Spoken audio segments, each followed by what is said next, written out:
നമ്മുടെ UDF കണ്ട ഇരിക്കുന്നത് കണ്ട ടീം UDF ആണ്. ടീം UDF അസംബ്ലിയിൽ ഞങ്ങളോട് ചോദിക്കും മന്ത്രിമാര്, ഇതെന്താ പല പാർട്ടിയല്ലേ?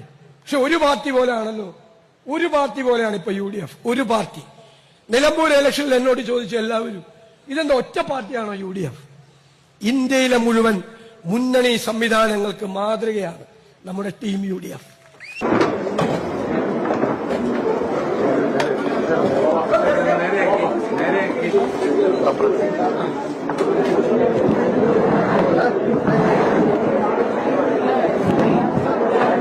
ഞാൻ തുടങ്ങും. അതെങ്ങനെയാണ് ഞാൻ പറയുന്നത്? തുടങ്ങണ്ട. KPC പ്രസിഡന്റ് നിലക്ക് ഞാൻ തുടങ്ങി വെച്ചോളാം. നിങ്ങൾ പറഞ്ഞോളൂ. അത് ശരിയുള്ള ശരിയല്ല.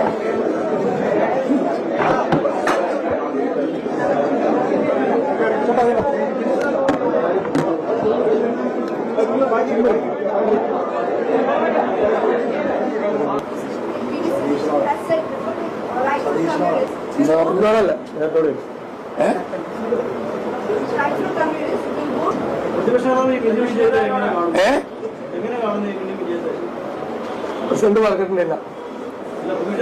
പ്രസിഡന്റ് പറഞ്ഞല്ലോ, അത് തന്നെ പറയാനുള്ള എനിക്ക് വ്യത്യാസം. ഇല്ലല്ലോ, പ്രസിഡന്റ് പറഞ്ഞിട്ടുണ്ട് എല്ലാ കാര്യവും. അത് തന്നെ പറയാം. പ്രസിഡന്റ് പറഞ്ഞല്ലോ, പ്രസിഡന്റ് പറഞ്ഞല്ലോ, എല്ലാ കാര്യവും പറഞ്ഞല്ലോ.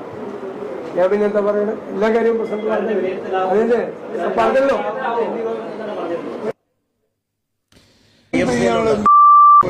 പത്രക്കാരോട് പറഞ്ഞിട്ട് ഒന്ന് വിളിച്ചോക്കപ്പോ എവിടെ ഉള്ളെന്ന്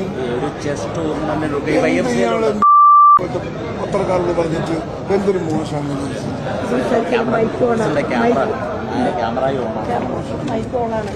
ഇടയ്ക്കൊരു പ്രോഗ്രാം ഉണ്ടായിരുന്നു.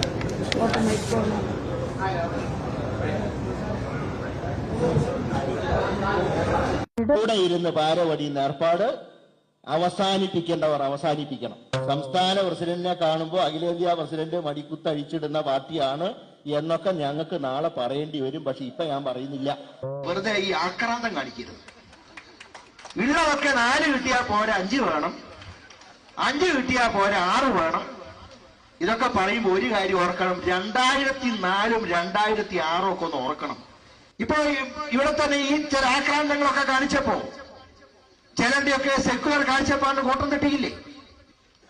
ഇവിടെ മുക്കത്ത് പ്രകടനം നടത്തുക മാത്രമല്ല, ഇവിടെ ചില ഒരു നേതാവിനെ കൊണ്ടുവന്ന് ഇവിടെ പ്രസംഗിപ്പിക്കുകയും ചെയ്തു. അയാളെ പിന്നെ പറഞ്ഞിട്ട് കാര്യമില്ല. ഏത് സ്ഥലത്ത് ചെന്നാലും ഒലിപ്പിച്ചുകൊണ്ടിരിക്കുന്ന പാരമ്പര്യമാണ്. ഞാൻ കൂടുതൽ പറയുന്നില്ല. പക്ഷെ ഞങ്ങൾ ഒന്ന് ഇങ്ങോട്ട് പറഞ്ഞാൽ 10 ഞങ്ങൾ അങ്ങോട്ട് പറയും. ഇവിടെ ചിലർ പറയുന്നുണ്ടല്ലോ, വീരവാദം മുടക്കണ്ടല്ലോ, മുരളീധരനെ ഞങ്ങൾ ശരിയാക്കുന്നു. ഈ സാധനം എന്റെ നിയോജകത്തിലില്ല. ഈ സാധനം എന്താണെന്ന് അവർക്ക് അറിഞ്ഞുകൂടാ. അതുകൊണ്ട് അതേസമയത്ത് ഇവിടെ നമ്മൾ ചെയ്താൽ ചിലതൊക്കെ നടക്കുകയും ചെയ്യും. മുരളീധരൻ അത്ര വലിയ മോശക്കാരനാണെന്നൊന്നും ഞാൻ പറയില്ല. പക്ഷെ ഒരു ദോഷമുള്ളത് എന്താണ്, മൂക്കാതെ പഴുത്തറ അതിന്റെ ദോഷമുണ്ട്. മൂക്കാതെ പഴുത്തറ അതിന്റെ ദോഷമുണ്ട്. ഹൈദർ അലി ശിഹാബിനോട് ചോദിച്ചു പറയാനൊന്നും ആര്യാടെ മോമീനെ കിട്ടില്ല. മനസ്സിലായില്ലേ? ഇതിലെ ഭരണഘടനയും ജനാധിപത്യ മര്യാദയും കൂട്ടുത്തരവാദിത്വമൊന്നും ഇന്നെ പഠിപ്പിക്കാൻ മജീദല്ല, ഹൈദർ അലി ശിഹാബ് തങ്ങൾ പോലും വളർന്നിട്ടില്ല. അവര് പറഞ്ഞാൽ എനിക്ക് സ്വീകാര്യമല്ല. അവരോട് അവരെ തിട്ടൂരും വേണ്ട എനിക്കിതൊക്കെ ചെയ്യാൻ. മനസ്സിലായോ?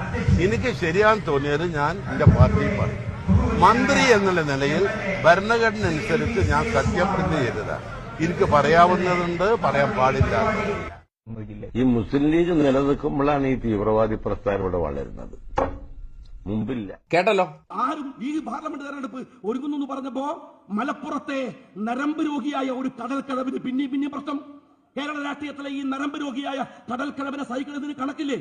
ഇയാൾക്ക് നല്ല റവന്യൂ വകുപ്പ് കിട്ടാത്തതിന്, ഇയാൾക്ക് ആഭ്യന്തര വകുപ്പ് കിട്ടാത്തതിന് നിങ്ങൾ പോയിട്ട് ഉമ്മൻചാണ്ടിനെ ചൊറിയിടോ, അല്ലെങ്കിൽ KPCC പ്രസിഡന്റിനെ ചൊറി.